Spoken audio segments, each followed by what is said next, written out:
আসুন আজ একটা গল্প শোনাই। এই গল্প এক কালোজয়ী জুটির পথ চলা কিভাবে শুরু হলো সেই কাহিনী নিয়ে।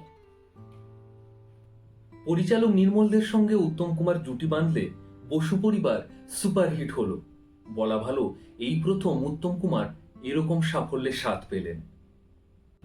ঠিক এরপর এক জুটির যাত্রা শুরু হলো, যে জুটি বাংলা সিনে দুনিয়ার ভবিষ্যৎ পাল্টে দিল, বাংলা ছবির দর্শককে হলমুখী করলো। হ্যাঁ, ঠিক ধরেছেন, আজ আমরা উত্তম সুচিত্রা জুটির কথা বলছি। বসু পরিবারের সাফল্যের পর পরিচালক নির্মলদের ঠিক করলেন উত্তম কুমারকে নিয়ে আর সামাজিক ছবি বানাবেন না।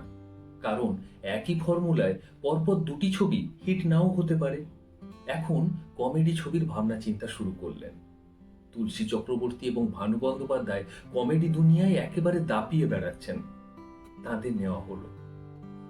অন্যদিকে উত্তম কুমার এর আগে বিভিন্ন চরিত্রে কাজ করেছেন, যেমন রোম্যান্টিক চরিত্রে, সামাজিক চরিত্রে, এমনকি মাতালের চরিত্রে পর্যন্ত কাজ করে ফেলেছেন। শুধু করেননি কমেডি চরিত্রে। তাই যখন শুনলেন কমেডির দুই রাজা তুলসী চক্রবর্তী এবং ভানু বন্দ্যোপাধ্যায়ের সঙ্গে কাজ করতে হবে, একটু যেন ইতস্তত বোধ করলেন। নির্মল দে উত্তম কুমারকে আশ্বাস দিলেন, ঠিক কমেডি চরিত্রে যে উত্তম কুমারকে কাজ করতে হবে তা নয়, চরিত্রে একটু রোমান্টিকতা মেশানো রয়েছে, আর আছে বিদেশি ছবির কমেডির আমেজ। নির্মল দে আরো বললেন, নতুন এক মেয়ে নায়িকা চরিত্রে আছেন, যিনি এর আগে শ্রী চৈতন্য ছবির বিষ্ণুপ্রিয়া রোলে কাজ করেছেন। তিনি যেখানে কমেডি চরিত্রে কাজ করতে ভয় পাচ্ছেন না, উত্তম কুমারের ভয় পাওয়ার কোনো কারণ তো তিনি দেখছেন না। উত্তম কুমার রাজি হলেন। এমপি স্টুডিওতে রিহার্সাল। নায়িকা হিসেবে যিনি ছিলেন তার সাথে আলাপ হলো। উত্তম কুমার দেখলেন নায়িকার থেকেও ওর স্বামীর উৎসাহ অনেক বেশি। নায়িকা নিজের নাম সুচিত্রা বললেন না, বললেন রমা। উত্তম কুমার সেই থেকে সুচিত্রা সেনকে আজীবন রমা বলেই ডেকে এসেছেন। স্টুডিওতে অন্য কেউ সেই নামে ডাকার সাহস পায়নি।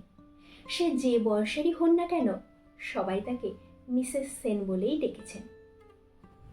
যাই হোক, ৭৪ অভূতপূর্ব সাফল্য পেল।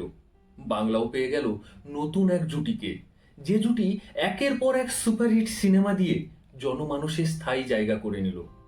উত্তম সুচিত্রা জুটির জন্য যে পাগলামি দেখা গেছিল বা এখনো বাঙালির মধ্যে আছে, তার অন্য কোনো ভাষায় অন্য কোনো সিনে দুনিয়ায় দেখা যায়নি। ভবিষ্যতে আর দেখা যাবে কিনা যথেষ্ট সন্দেহের অবকাশ রয়েছে। তাহলে আজকের মতো এটুকুই। উত্তম সুচিত্রা জুটির কোন কোন সিনেমা আপনার খুব প্রিয় তা কমেন্ট বক্সে লিখে জানান। আমাদের এই ভিডিওটি ভালো লাগলে একটা লাইক করুন এবং নিজেদের বন্ধুবৃত্তে শেয়ার করে দিন। আমাদের এই চ্যানেল সিনেচ্যাট উইথ অরূপ সূচি চ্যানেলটি সাবস্ক্রাইব করা না থাকলে সাবস্ক্রাইব করে দিন। ধন্যবাদ।